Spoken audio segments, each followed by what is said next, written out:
goblet afresh. The mystical writing on the cup, concealed by the open-work design, engrossed my most careful attention, but so well were the principal letters concealed by the outside ornaments that I could make nothing of them. Was I, after all, entirely mistaken, or did this beautiful work of art contain hidden within itself the power for which I longed, the strange key to the mysterious paper which would convict Madame Koluchy of a capital charge? The evening came at last, and about 9 the guests began to arrive. The first dance had hardly come to an end before Madame Koluchy appeared on the scene. She wore a dress of cloth of silver, and her appearance caused an almost imperceptible lull in the dancing and conversation. As she walked slowly up the great ballroom on the arm of a country magnate, all eyes turned to look at her. She passed me with a hardening about the corners of her mouth as she acknowledged my bow, and I fancy I saw her eyes wander in the direction of the goblet at the other end of the room. Soon afterwards Antonia Pitsey came to my side.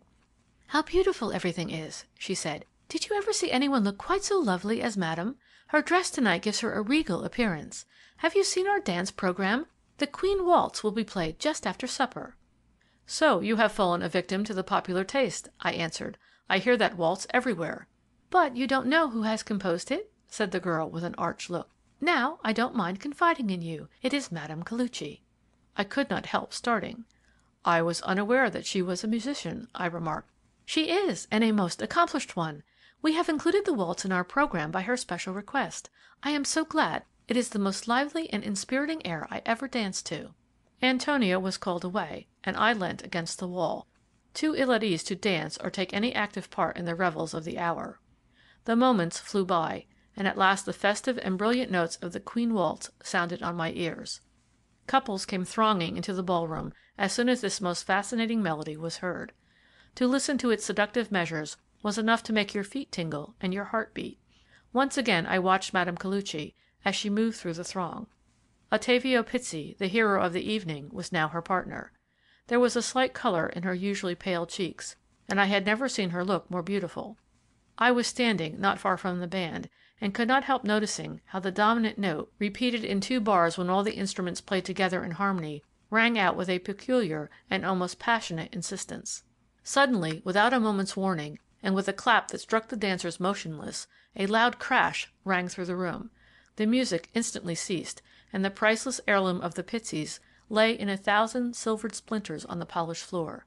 There was a moment's pause of absolute silence, followed by a sharp cry from our host, and then a hum of voices as the dancers hurried toward the scene of the disaster. The consternation and dismay were indescribable.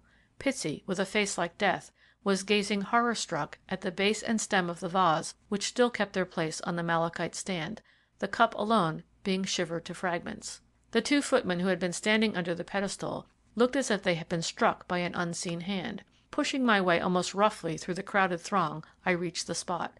Nothing remained but the stem and the jewelled base of the goblet. Silent and gazing at the throng as one in a dream stood Madame Koluchy. Antonia had crept up close to her father, her face as white as her dress. "The luck of Pitsey Hall," she murmured, "and on this night of all nights." As for me, I felt my brain almost reeling with excitement.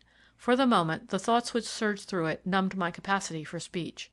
I saw a servant gathering up the fragments. The evening was ended, and the party gradually broke up. To go on dancing would have been impossible. It was not till some hours afterwards that the whole satanic scheme burst upon me. The catastrophe admitted of but one explanation. The dominant note, repeated in 2 bars when all the instruments played together in harmony, must have been the note accordant with that of the cup of the goblet, and by the well-known laws of acoustics, when so played, it shattered the goblet. Next day there was an effort made to piece together the shattered fragments, but some were missing. How removed, by whom taken, no one could ever tell. Beyond doubt the characters cunningly concealed by the open-work pattern contained the key to the cipher.